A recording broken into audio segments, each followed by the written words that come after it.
Hey guys, so this is another Who to Summon video, and this time around, guys, we have three must-have heroes. If it were only one or two, it would be a lot easier for many people, but it's three. I mean, Taron, some people say he's not a must-have, but I think he's still a must-have. The thing is that the problem with him is that a lot of people are comparing him with Mildred, and Mildred is a purple hero. And I already explained a bunch of things on his update video. But the main thing is that she's purple and he's blue. And blue, it's not so much of a good defense hero than purple, because many people don't have as much resonance on him, and a bunch of other reasons that I already explained as well on the update video. If you want to check that out, I'll put the link on the description box below this video.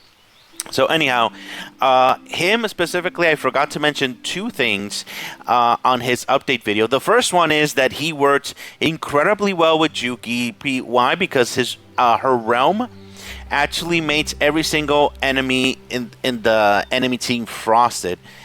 So in that case, every single time he gets skill damage, he is going to heal every single time when that's done. So that's pretty freaking amazing. He's going to be a lot more resilient in that type of environment. The second thing I forgot to mention is he works incredibly well with a team like this. This team I fought against in the last war, and this team is begging for Taron to be added there. I mean, yeah. And that team, everything is frosted. Everything is, yeah. And Karma, every single enemy that is going to get frosted. Not frosted in that situation. So, yeah. That in other words, see that those three enemies are going to be frozen for 3 friggin' turns. Yeah, so that's pretty friggin' powerful. So if in that type on a team like that, he's definitely going to overperform the enemy. Doesn't matter how strong they are, because if they're gonna get frozen, I mean, they're not gonna do much, and he's gonna heal and all that good stuff. And Antia, of course. But yeah, I would love. I'm definitely going to try to do a team like that, but I do need to make my Karma a lot better. But still, he can be added on any team that has an Antia on it in that situation. So you have to take that into account. If you're able to actually add Mildred on another team and add him with your Antia team, that could actually straighten 2 teams at the same time. So that could be a good option for you in that situation. And that is Taron. Now, let's talk about Abigail first. Abigail, oh my god, she has been a must-have hero like ever since she was released. I showed her many times in my update video, in her first impressions video, how amazing she is. Even at frickin' +0, she is so incredibly powerful in that situation. It's not even funny. I passed a bunch of levels in campaign back in the day because of her, just because she's +0. I just slapped a good defense weapon and she was good to go, guys. She was good to go. And but ever since I also awakened her to +1, that has upgraded her so much, it's not even funny. So yeah, she does more stones, dispels, and all that good stuff. She's like the army knife of blue. I mean, she's a straight up replacement to poor old Wanda.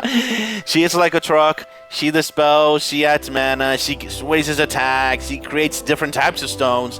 I mean, there's nothing to not love about this gal. She is just that freaking amazing, guys, for sure. Now, last but not least, yeah, Director N is here, guys. Yeah, a lot of people have been waiting for this one to be released. Director N is another must-have hero for a very good reason. When she is activated, even if she's +0, she revolutionizes your purple team completely. I mean, there's not one player in the entire game that has told me that they're having problems with Director N. She comes in at +0, gives mana, shields, everything to the team, and activates for free. Even at freaking +0, man. I mean, that is freaking amazing. And once you upgrade her to +1, she feels like a +5 hero. I mean, let's be honest. She feels like a +5 hero. Why? Because she's creating stones. And not just stones. She's creating, if I'm not mistaken, it's not blasters. It's the other type that connects as an X or a plus or whatever.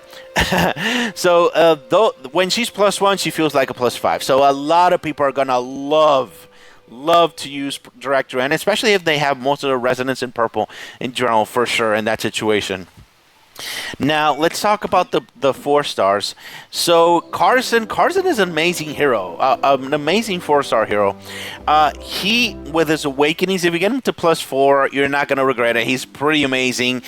Being immortal, getting the debuffs to 2 turns less is very relevant. So if you're free to play, Carson is one of the best defense heroes in the entire game for a free to play player by far.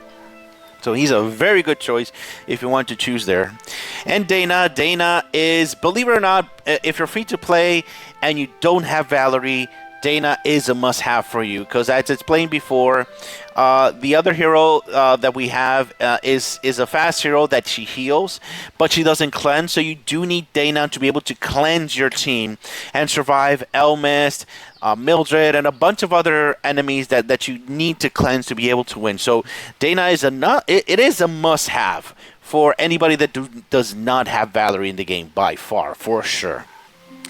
So for these is another good choice. Who is an amazing hero? She does a bunch of damage, and ironically she does a lot of synergy with Yuki, with Karma, with Taron as well, because she's gonna help actually do that. Because Taron's gonna add Defrosted, and she is gonna do a bunch of extra damage, especially if she has her weapon Awaken at +3. She's gonna do a lot of damage in that situation. Well, not exactly +3. You can have her +2, the Awakening for the weapon. But at +3, she's gonna go off a lot more, so that's really nice in that situation. So yeah, who is an incredibly good choice. So you probably already have her, but if you don't, you may want to get her because she's pretty awesome. And Lyle is cool, but he's not exactly like an incredibly powerful hero. He does have his skill here, but it doesn't do a lot of damage in general. So it's not a really good hero. Sorry guys, I can't recommend Lyle. He's slow. He doesn't do a lot of damage, but in that situation, at least he can hold the whip. That's one thing you can use him on, holding the whip on your blue team in that situation if you're free to play. And finally, Jormungand, I absolutely love her character design. She is amazing. But outside of that, she is not a very good hero, sadly. All she does is add defense to purple heroes. In that case, so that's it. So yeah, it's sad. So I don't really recommend you to upgrade Jormungand. You can add her to your team and add defense, but purple doesn't really need too much defense in general. It just needs to destroy the enemy as soon as possible, and that is not part of it. But points for design. I absolutely love her design. She's so cool. And Bringhild, I am a big fan of Bringhild.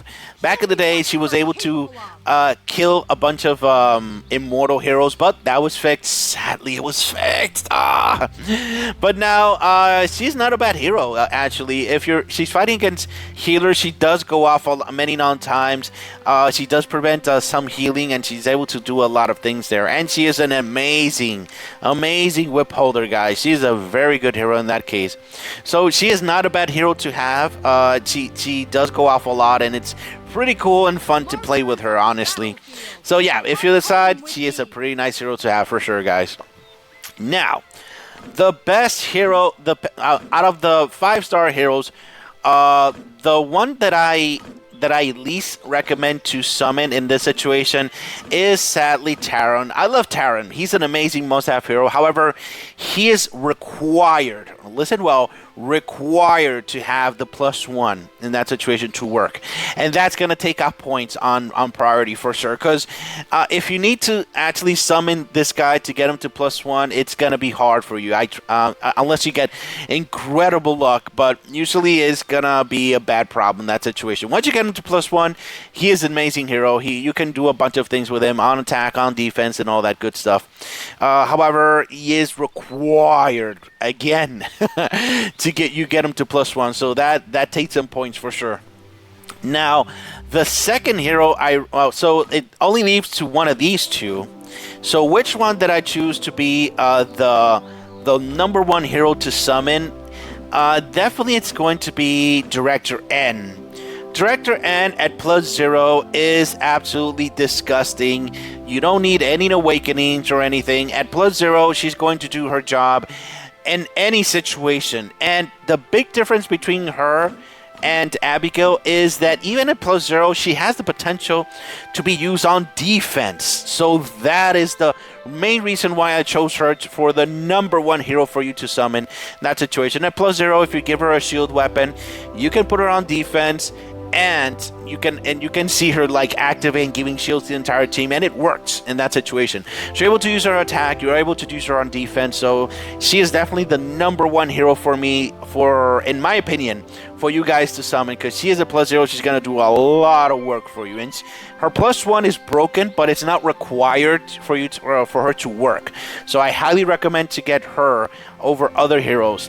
Now, that doesn't mean that Abigail is not a great hero. The thing is that she is not so good on defense. That's why I went for Director N.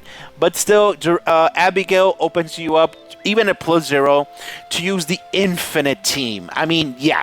In that situation, she is incredibly powerful hero, creates a bunch of stones, replaces a bunch of blue heroes in your team on the attack.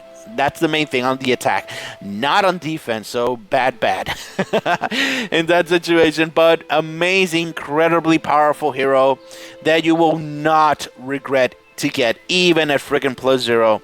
So if we're able to get both of these heroes at +0, Director N and Abigail, I highly recommend to do it, because both of them at +0 are pretty freaking disgusting, and they're going to be an incredible additions to your team for sure. So instead of getting this guy at +1, I would rather get this guy at +0 and this guy at +0 for sure in that situation. And both of them awakened. I mean, her at +5 is pretty disgusting, and her at +5 is absolutely broken. I mean, there's this guy at +5. I mean, there is no hero in the entire game that is blue that is able to compare on the attack when this hero is going off. I mean, it's pretty freaking disgusting for sure. Now, for the 4 stars, in this situation, I would definitely say that the #1 hero for you to get is ironically a Who, because a Who does so much damage. Her weapon can be awakened up to +3, so she gets additional abilities and powers in comparison to other heroes. So you probably already have a Who. So if you already have a Who, go ahead and awaken her. Go ahead and get her weapon at +3. That's gonna make her incredibly powerful there. Now, other heroes, Dana is, as I said, you have to have her if you don't have Valerie, so you definitely have to get Dana. Carson of defense is absolutely incredible, very powerful hero. For a 4-star, he's an incredible defense hero for sure. He has a lot of bells and whistles, especially if you have him awaken at to +4. So, and the very last hero I recommend is Bringhill in that situation. Bringhill is pretty good. She goes off really quickly, and prevents healing and all that good stuff. So I do like Bringhill a lot in that situation. Alright guys, that's all for the video for this time. If you have any questions, if you have any concerns, please leave it in the comments and we'll talk about it. Alright, thank you very much for watching guys. Have a great day. Bye-bye.